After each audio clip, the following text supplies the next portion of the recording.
of these foramens, right? You don't want these things to happen. So you need to understand the anatomy and the tools, right? This is what you don't want. You don't want to have the blindness, which is the most feared. Now, there are 3 types of blindness. Type 1, that although the patient had the blindness, skin and necrosis of the nose, ptosis was absent, eyeball movement was possible in every direction. So no ptosis, no problem with the eyeball movement, but there is a blindness and skin. Type 2, along with the blindness, patient has got the ptosis, right? And no accompanying of limitation of the eye movements. Type 3, when you have got the blindness along with the blindness, had an eyeball movement but without problem with the eyeball movement but without ptosis. And type 4, when you have got blindness, eyeball movement limitations and the ptosis. The important thing is that why we are getting this these days. We are getting this thing because there is an increased number of filler injections. We have moved on from 2D volumizations to 3-dimensional or more volumizations. We are injecting larger volumes.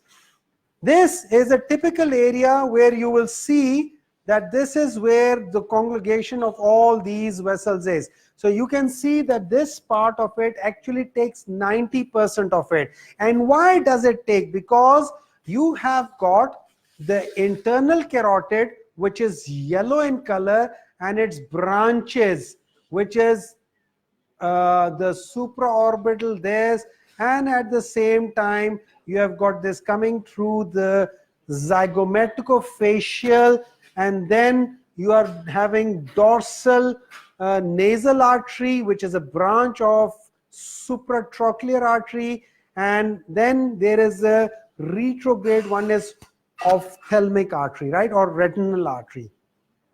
So all those things are over there. And then you have got the external carotid artery, which is into blue, green and red branches. The red one is the facial artery and the angular artery. The blue ones, you can see that it is coming out, which is infraorbital artery. And then you are going towards the green, which is going from the top and coming into the upper part of the forehead. So this is the important, and these are the zones where you are actually having the anastomosis. So these are the central part of it. That is why most of, we saw that slide, this one, keep this slide in your picture and go back to this one. These are exactly the same areas where you had this between the two of them, the internal and external carotid artery. You can see actually over here, this yellow one is supplying the eye, the supraorbital, supratrochlear, and here it comes, and these are anastomosing. See the anastomosis over here, anastomosis over here, anastomosis over here. These are the real danger zones.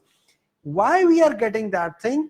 And we are getting intravascular injections and retrograde embolization. Why? When we are injecting with a wider bowl, remember those people who have read the article between me and Sebastian, it was, if you use a smaller gauge cannula, you are more precise, or smaller gauge needle, more precise. With this, if you are injecting with the larger gauge needle and you are in the subcutaneous tissue, and between Sebastian and Tatiana, they have written a paper where the cannula of gauge 27 is as dangerous as the needle, right? So if you want to use the 20, if you want to use a safer cannula, it is 25 or 23, right? But 25 and 23 is quite big, and you can inject lot of material in one go. So when you are in the vessel, you are injecting it and you are putting a pressure, it goes back into the ophthalmic artery and there is retrograde flow, right?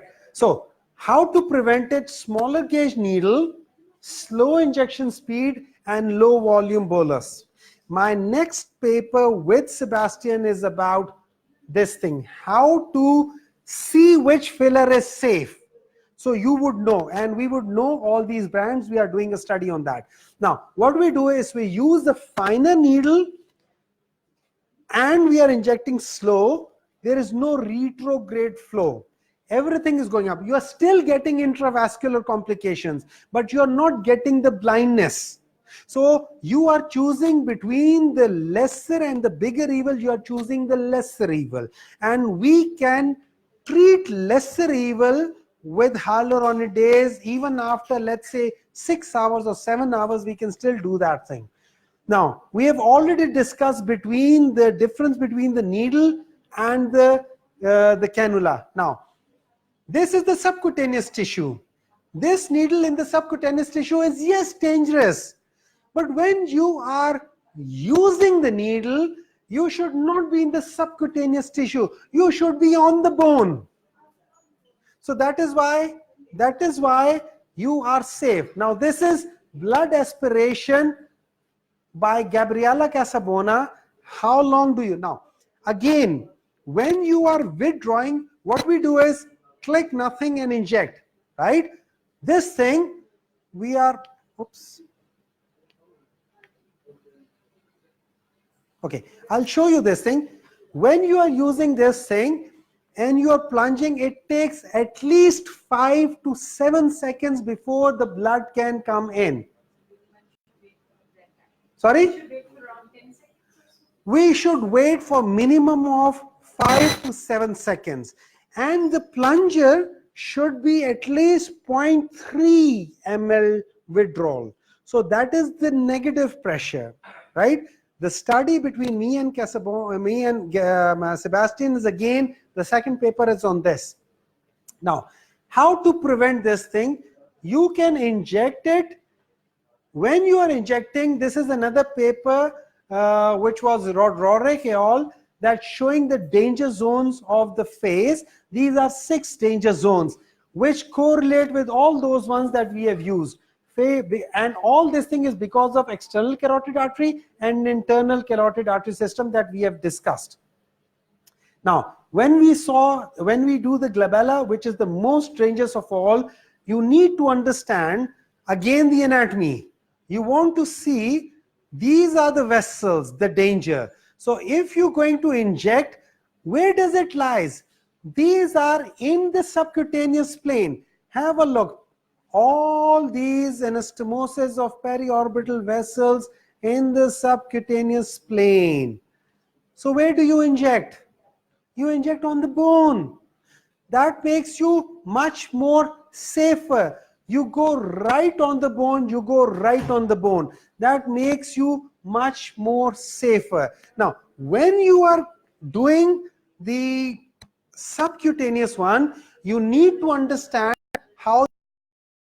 So this one, the pink one, are the deeper one. The red one is the superficial one. So when you want to inject, you want to go from lateral to medial, so that when you are passing, you go and you see all these vessels. I mean, they have got different sort of anatomical correlations. So when you go, the area of entry is yellow. So you are going superficial because these vessels are deep, and you are going deep because this vessel is superficial. So you go from lateral, superficial to medial, and you are actually saving all these danger zones. But if I would you, I'll probably give injection somewhere here, bolus injection, and then push it into that area. So I'm safer. The other thing is that, let's suppose if I am injecting like this, right? What I do is that this is the foramen. So I put a finger over here. I put a finger over here while I'm injecting in the subcutaneous tissue. That is how you prevent the retrograde flow. Coming to the nose, again, the dorsal lateral and dorsal nasal artery, you can see there are different sort of things, dorsal nasal artery, and then, so you have to understand that there is a lot of variation in the anatomy. You can see that how these vessels are. So it is the facial artery which is giving the R2 and R1. R2 is basically the what you call is angular artery, and this is the nasal artery, right? So lateral nasal artery. So what you do is that when you are injecting, you want to make sure you inject on the bone. Why? Because your vessels are in the mass layer. So it is above the smash. So if you are using cannula, which everybody is doing, so they go from here and go up, I go straight down on the bone and deposit it over there. So when you are giving, this is how it is. You actually inject right onto the bone. No vessels over there. So if you understand the anatomy, you can understand how to avoid all those areas. All the vessels in the medial cheek, these are the zygomatic area. Again, right? See, now this is the infraorbital artery, right? When you are doing the infraorbital artery, the infraorbital, when I'm going like this, it is actually inside. So when I see like this, so this is the, let's say the maxilla, right, over here, or the cheekbone, zygomatic area. So it is over here. If I'm going like this, I will hit this foramen. If I'm going like this, I will be on the bone. So if I'm going like this, I can't hit, I cannot go into this foramen. This foramen is protected by the curvature of the bone itself. On this one is exactly one of the zygomaticofacial artery. This is one of the danger zones. So that is where I would use something which I'm going to tell you in later on, right? So these are the areas where you can inject. And if I am injecting, I want to make this is the main area where I would inject the most of it, because this is the apex and I want to go more, less and least, so that your peak is over here.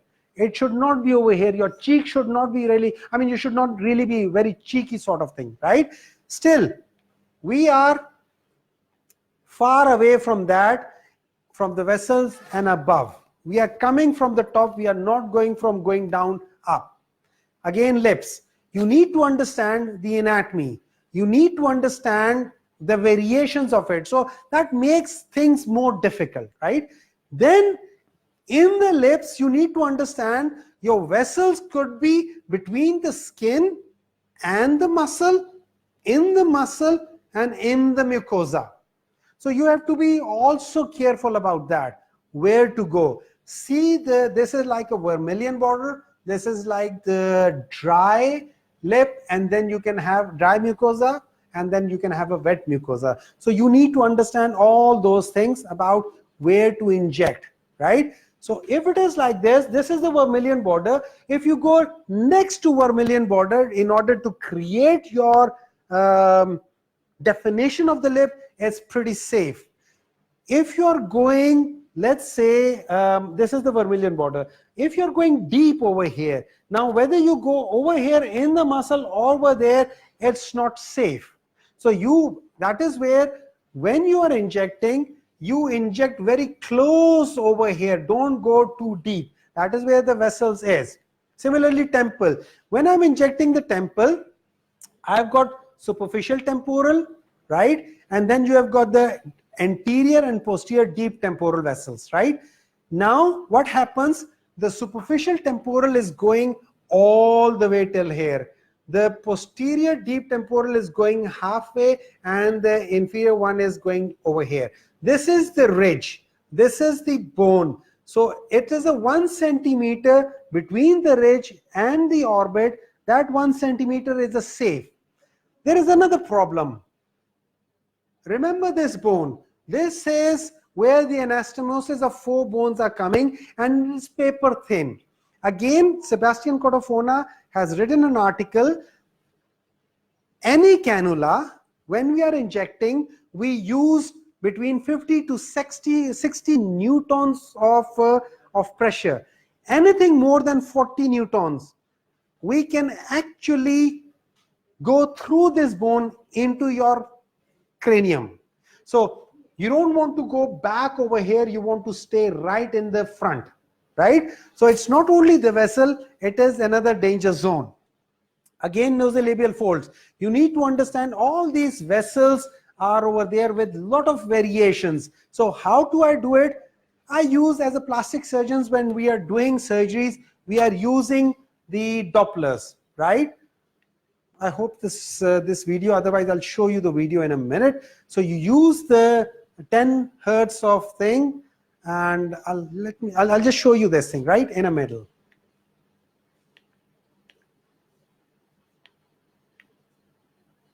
Right. See, can you see this thing? I wish it could have a sound. You can see these spikes. That is, that vessel is there. And what is this area? This is zygomatico facial vessels over here. So you need to understand this is. So what you do is you mark that area. You see how the vessel is going. You mark this vessel. You see how it is divided. You mark your angular vessel. You can mark any vessel over there. And if you see these vessels coming out of the foramen, let's suppose I want to inject over here, right? This is her, let's say, tear trough, right? I want to inject over here, but I think there is a vessel over here. I'll go a millimeter up. I'll put again this Doppler. If I see no, what you call it, the sounds or the waves, then I can inject over here and push it into this area. So I'll mold that thing up. So that is how you can prevent, right? You can use this vein finder, right? And you can save your bruising by using these vein finders as well, right? This is the facial vein, which is the most constant feature. So your danger zone is medial to your facial vein. So if you are injecting, this is about 4 millimeter of gap, and this is that tear trough area. So if you want to inject, this is the area where you want to inject. Lateral to the facial vein, above the foramen, onto the bone. Safest area, right? Let's suppose if we have injected and you have seen over there, so if you suspect intravascular injection, there is a local pain, discoloration, blanching or bruising, stop injection, hyaluronidase, warm compression. I would say that you can actually observe a little bit and then go for hyaluronidase. Do a frequent follow-up. If there is all thing is complete recovery, fine, necrosis slumps, you can go back and inject a little bit more, or you can treat it like this. If you see there is an orbital pain or visual disturbance, stop, ask consultant or ophthalmic consultation. Do all these things, timolol drops, diuretics, ocular massage, corticosteroids, but at the same time, please learn about, you need to have this filler crash kit, you need to have all those things with you, but learn about retrobulbar or peribulbar injections. It is very simple. You actually go through the skin, you actually go deep into the, pointing it down onto the orbital plane. Your needle should be 2.5 centimeter long or 3 centimeter long, because 1.5 centimeter is the eyeball. So you go past the eyeball, then from lower down, your needle goes up into this retrobulbar space with all the muscles and the vessel over here. That is where you inject, but you don't know if the needle is, or the cannula is in one of these muscles or in the optic nerve or in the vessel. So what you do is you ask the patient, move the eyeball. If your needle is not moving with that, you are safe in that zone, and that is when you inject, and it's quite simple over there, right? Now the other thing is intravascular hyaluronidase with urokinase. This study has shown that if you are injecting 10 minutes, 20 minutes, 30 minutes, 40 minutes, 60 minutes, it has shown that if you inject, the results, right? There are different groups. So if you see that group A, B, and C showed a significant higher overall solution effectiveness. Why? This is 10, 20, 30 minutes. So you have to inject it within 30 minutes, because if we go into group D and E, which is 50 and 60 minutes, and F, No difference compared with the control group. So that means you have got a time bar. So you have to inject all these things within that time. So that's why, just like when we were in general surgery, if I find a dissecting aneurysm, the only chance for that person to be saved is I go in and I repair it. Otherwise, it will be too late for him. Thank you. Okay, now food is served. So we will have the food and then we will do the hands-on.